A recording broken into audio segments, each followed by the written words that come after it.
Old-fashioned na tocino o yung tocinong matanda kung tawagin. Walang preservatives, tara. Meron lang ako ditong 2 hiwa ng karne. Hindi ko na nga alam gagawin ko dyan. Buti na lang naisip kong gawin tocino. Hiniwa ko nga lang siya ng maninipes. Bahala na ako yung gusto nyong pukpukin para maging flat pero ako hindi na. 2 panimpla nga lang ang gagamitin natin dito. Ito yung asin. Medyo naparami nga ata yung lagay ko eh. Kaya yung asukal ko, yung pangalawang kutsara, medyo dinamihan ko para mag-balance. Optional lang to. Paprika para maging pampakulay natin. At yung mirin para lumambot agad kasi gutom na ako. Basta tandaan mo, optional lang yung paprika at saka yung mirin. Pwede rin naman na atswete yung gawin mong pampakulay. Tantiameter nga lang pala gamit natin sa measurement. Haluin lang nga lang natin to tapos i-marinate natin hanggang sa maging ganito yung itsura niya. Siguro mga 20 minutes ko minarinate yan. Tapos ipiprito na nga natin to. Hindi ko sinama yung parang naging sabaw niya kasi masyado nang tatapang yung lasa. Prito na nga lang natin to hanggang sa maluto. Alam niyo naman kung paano na magluto ng tocino, di ba? Priting na muna sayang, isasama ko sana yung kanin dyan kaso nasunog. Kaya ayun, nagpanibagong mantika ako, dito ko na prinito yung itlog at saka niluto yung sinangag na yung kanin ay 1 taon na sa ref. Maya maya lang, ito na yung ating tosilog. Tara, kain tayo. Ito na po yung simpleng almusal natin, mga kabsat.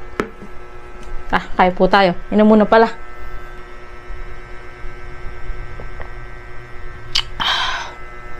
Wah, may atsara pa pala dito oh. Tanggalin ko lang yung pasas. Ayoko nun eh. Tapos, kain na tayo. Ayun, mukha talagang tocino, diba? Lambot.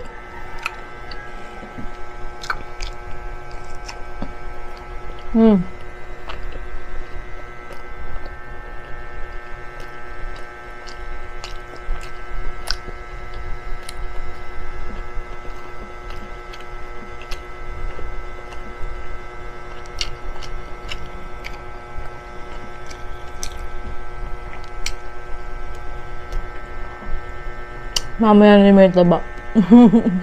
Dito tayo sa laman.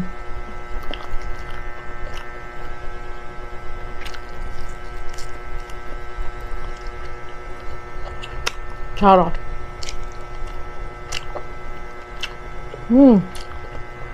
Nababalansin ng atsara yung lasa ng tocino.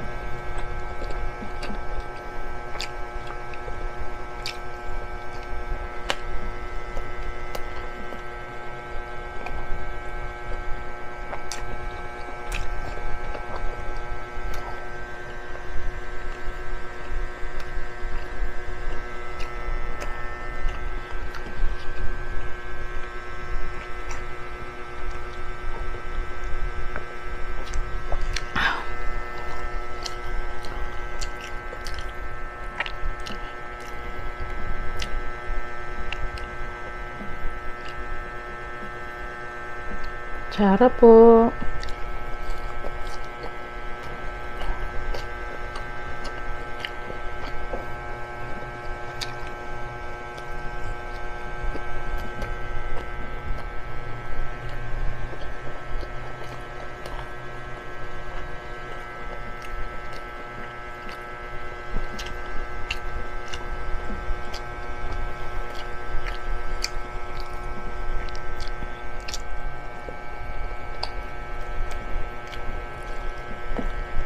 Mahal yung taba.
Masarap yung taba niya, parang sa tocino talaga na nabibili natin.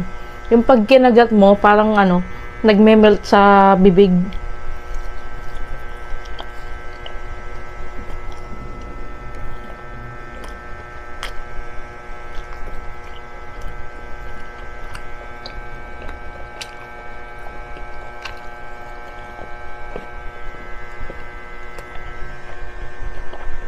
Mm.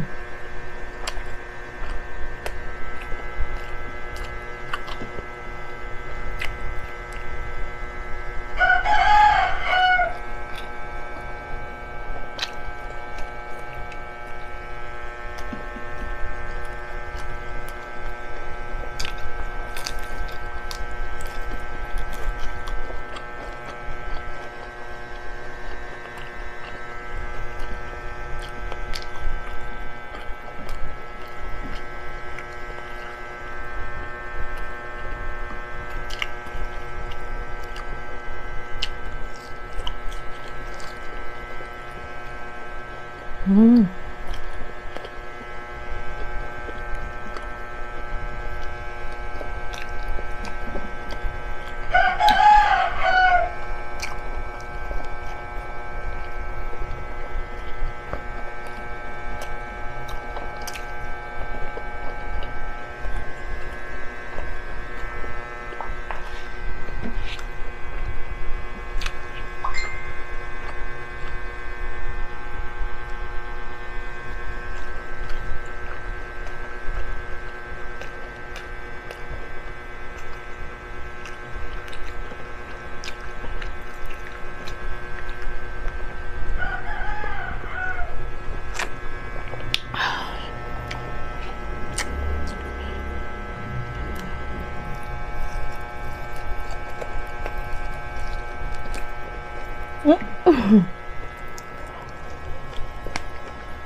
Mm.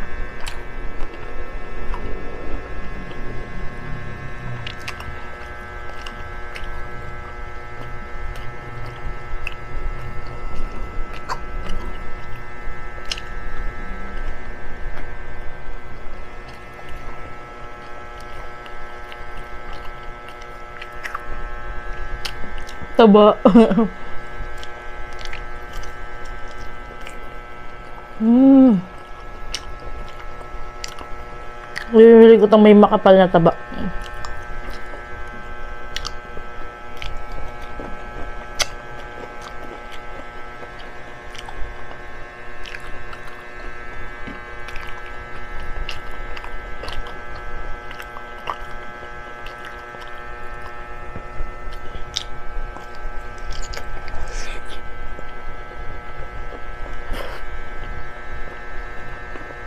Mm.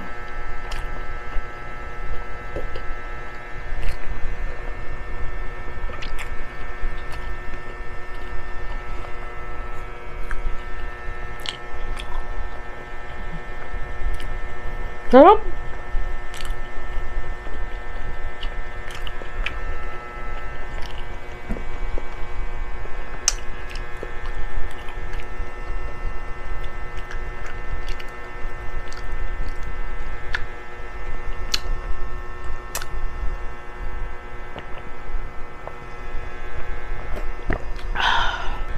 Grabe naman. Uy, busog ako. Ngayon lang din ako nakasakto ng lasa talaga ng homemade tocino na kagaya ng ginagawa ni mama. Buti na lang talaga hindi ko sinamaya sa pagluluto yung yung parang yung liquid na nakuha dun sa pagmamarinade. Hindi ko sinama. Siguro kung sinama ko yun, sobrang tamis. Or ano mo yung matamis na maalat, sumakto lang siya ngayon. Unlike yung before na nagawa ko. Yun lamang, maraming thank you. Sana nagustuhan niyo po yung niluto natin at kinain. Subscribe po kayo sa akin at click nyo yung notification bell. Iwan na din kayo ng comment. Follow nyo ako sa aking Facebook page and TikTok. Yun lamang, sige sa next video.